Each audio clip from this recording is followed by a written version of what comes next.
Hello everyone, welcome to History class. Today we are going to discuss Lesson 8 of History, the Great Uprising of 1857. The main objectives of the lesson are: you will come to know about the Revolt of 1857, causes of the Revolt of 1857, outbreak of the revolt in Meerut, main centers of the revolt, suppression of the revolt, nature of the revolt, and effects of the uprising. And the topic of the day is the Great Uprising of 1857. The main objectives of today's topic are: you will come to know about the Revolt of 1857, the causes of the Revolt of 1857, and among the causes, today we will be discussing about the political causes and the social and religious causes of the revolt. But before discussing today's topic, let us discuss new words related to it. Revolt, a violent action against an established government or ruler. Subsidiary alliance, according to subsidiary alliance, the Indian rulers could seek the British protection but had to give up their native troops. Doctrine of lapse, a policy introduced by Lord Dalhousie.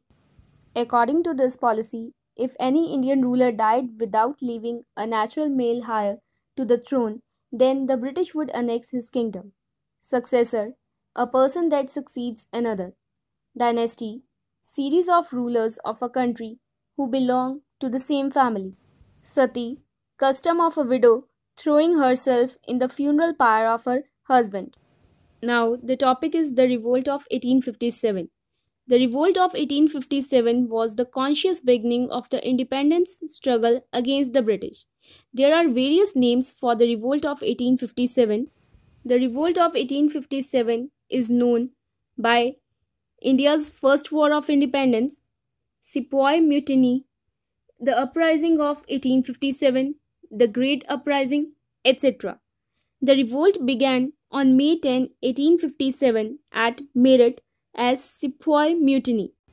It was initiated by sepoys in the Bengal territories against the British officers. This War of Independence marked the end of the rule by the British East India Company. And before this revolt, India was directly ruled by the British government through representatives called as Governor Generals. The revolt of 1857 was the result of the accumulated grievances of the Indian people against the company's administration and of their strong dislike of being ruled by a foreign power. That is why some historians have termed it as the First War of Independence. Now let us read from the book. The British began controlling India after the Battle of Plassey in 1757. They controlled a major part of India till 1857.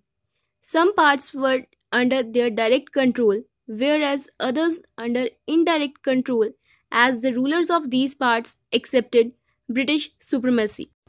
Means the beginning of the British political control over India may be traced back to the Battle of Plassey in 1757. The Battle of Plassey is significant as it transformed a mere trading company into a political power. And after that battle, the major part of India was under the British till 1857.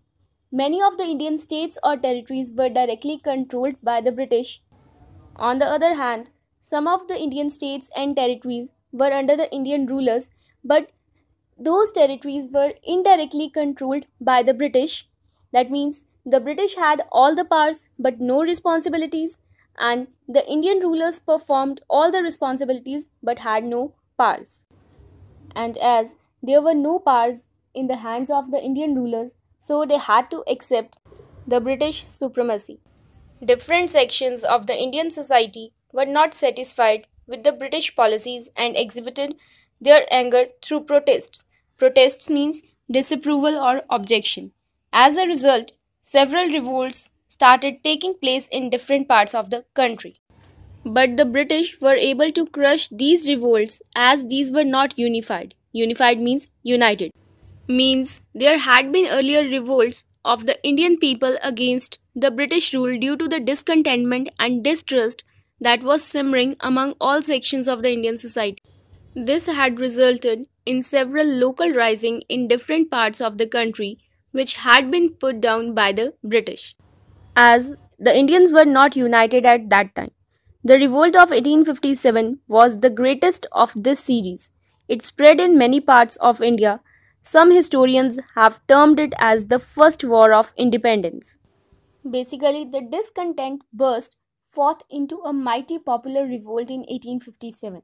The British historians called it a purely military revolt, while the Indians regarded it as the first war of independence. And the term First War of Independence was used by Vinayak Damodar Savarkar in the year 1909. Though it began with a mutiny of the sepoys, it soon engulfed wide regions and people, taking the shape of national struggle for freedom. So we can say that it was the first time that the combined efforts had been made by the Indians against the British. Now let us read and discuss about the causes of the revolt of 1857. The revolt was the result of the masses being unhappy with the oppressive British rule. Several causes compelled them to revolt. Means in 1857 the Indians were unhappy with the British rule, so they revolted against the British, and the Great Uprising of 1857 or the revolt of 1857 was not the result of any one particular cause. To understand these causes, we have to study the history of the preceding century. The reason is that these causes were as old as the British rule in India. There were many causes of the revolt of 1857, like political, economic, military, social, and administrative causes. Now, let us read and discuss about the political causes of the revolt of 1857. Subsidiary alliance and doctrine of lapse. Subsidiary alliance. According to the terms of this alliance, Indian rulers were not allowed to have their independent forces. They were to be protected by the company and had to pay for the subsidiary forces. And Lord Dalhousie, the Governor General from 1848 to 1856, devised the doctrine of lapse. It stated that a kingdom could be annexed if the king died without a male heir. The British annexed the territories of many Indian rulers using subsidiary alliance and doctrine of lapse.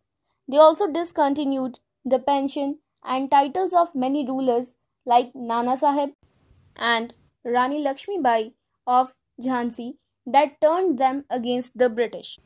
Means the accession of Lord Dalhousie inaugurated a new chapter in the history of British India. He functioned as the Governor General of India from 1848 to 1856, and under him the British followed an expansionist policy. Dalhousie, through his policies, had added considerable territories to the British Empire in India. His doctrine of lapse alarmed the ruling classes, who had over the years seen one state after the other passing into the hands of company. This caused a feeling of insecurity, unease, and resentment among the Hindu rulers. Rani Lakshmi Bai of Jhansi wanted the company to recognize her adopted son as the heir to the kingdom after the death of her husband. And Nana Sahib, who was the adopted son of Peshwa Bajirao II, pleaded that he would be given his father's pension when the latter died. But the company, in its arrogant manner, had turned down such requests.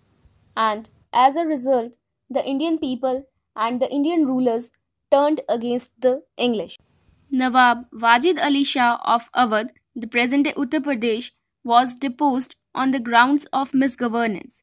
People severely criticized this because the Nawab of Awadh was always loyal to the British. This annexation also led to the disbanding of the Nawab's army. As a result, the soldiers of Nawab's army lost their jobs. In 1856, Awadh was annexed by Lord Dalhousie on the pretext of misgovernance. The ruler of Awadh was Wajid Ali Shah, and he was overthrown by the British. This enraged the people of Awadh, as they knew that the Nawab was loyal to the British, and the British invasion also led to disbanding of the Nawab's army. Means all such states that were annexed by the British had their troops disbanded. As a result, thousands of families lost their means of livelihood. The disbanded soldiers blamed the British East India Company for their ruin and were determined to take revenge. They spread hatred against the English by agitating the people. Nawab had patronized craftsmen and entertainers. They lost their source of livelihood too. The aristocracy was robbed of their traditional privileges. The company used Awadh sepoys in conquering other parts of India. Peasants also had to pay high land revenues. Means Wajid Ali Shah, the Nawab of Awadh, had supported the craftsmen and entertainers too during his reign. And after the annexation of Awadh, the craftsmen and entertainers lost their source of livelihood. And the company's sepoys, of whom 75,000 were from Awadh, were the worst affected. These soldiers had helped the British to conquer the rest of India, but they did not like that their homeland should come under the foreign sway. The annexation of Awadh also affected the soldiers' financial position. They had to pay higher taxes on the land. So, we can say that Awadh played a major role in uprising of 1857. Dalhousie announced in 1849 that after Bahadur Shah Zafar, his successors would not be allowed to use the imperial title and privileges. They would have to shift out of the Red Fort. Means Bahadur Shah Zafar, the Mughal ruler, was under the protection of English East India Company and received a pension from the British. In 1849, Lord Dalhousie announced that the successors of Bahadur Shah Zafar would not be permitted to use the Red Fort as their palace. They were required to shift to a place near the Qutub Minar. Moreover, to put an end to the Mughal dynasty, the British even removed the Mughal emperor's name from the coins minted by the company. So, in 1856, Lord Canning announced that after the death of Bahadur Shah, his successors would not be allowed to use the imperial titles with their names and would be known as mere princes. This decision of the British hurt the feelings of the Muslims. Moreover, the British removed the Mughal emperor's name from the coins that were made by the company. So, this decision of the British hurt the feelings of the Muslims, and consequently, Zeenat Mahal, the wife of Bahadur Shah, began plotting against the British.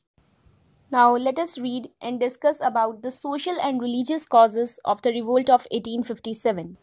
Many changes were brought by the British in the religion as well as in the society, which led to the Great Uprising of 1857.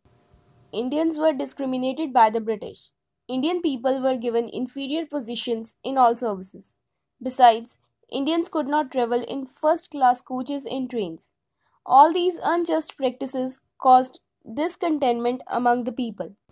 Means racial discrimination was believed to be a major reason for the revolt of 1857, wherein Indians were exploited and were kept away from the British.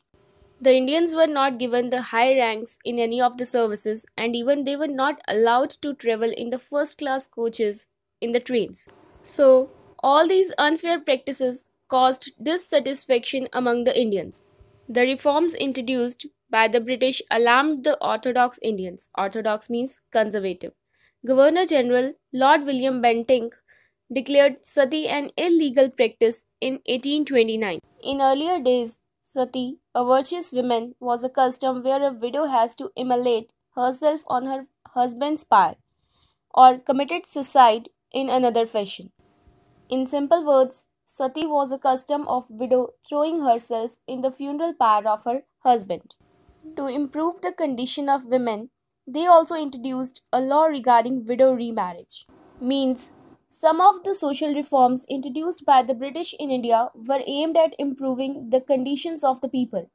However, while introducing such reforms, the feelings of the people were not taken into consideration. The practice of sati was abolished and widow remarriage was legalized. That means the Widow Remarriage Act was passed by the British in 1856.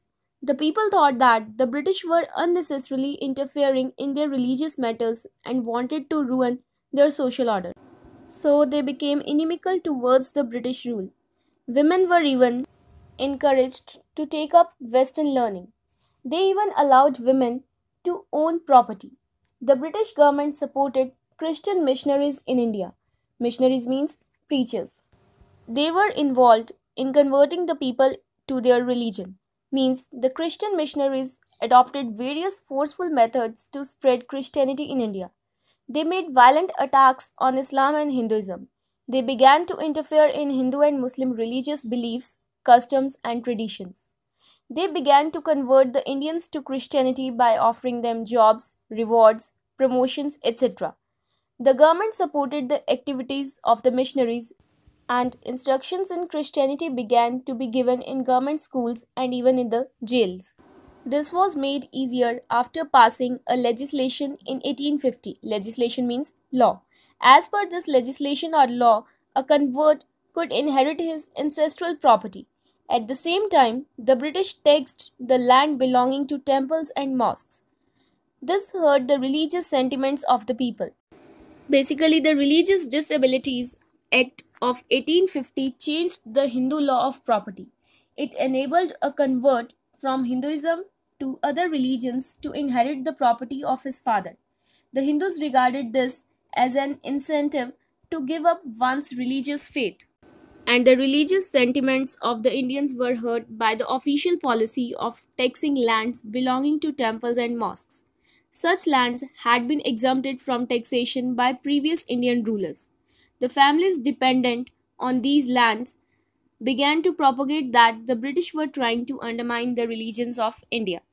Moreover, the British promoted Western education. They imposed English as the official language while Persian was sidelined. Sidelined means neglected. As a result, many Muslims and Hindus lost their jobs. Means the British were entirely trying to promote Western education. They made English as the official language as they knew that the English was not known to the Indians and Persian was totally neglected. So many of the Hindus and Muslims had to lost their jobs as they were not knowing English. So we can conclude that there was unrest and a feeling of discontent among the Indians because they believed that the government was interfering in their social order and destroying their religious customs and beliefs and converting them to Christianity. This enraged Indians and led to the revolt of 1857. Now, I hope today's topic is clear to you. Your today's homework is to learn the related terms and try to solve the related back exercises.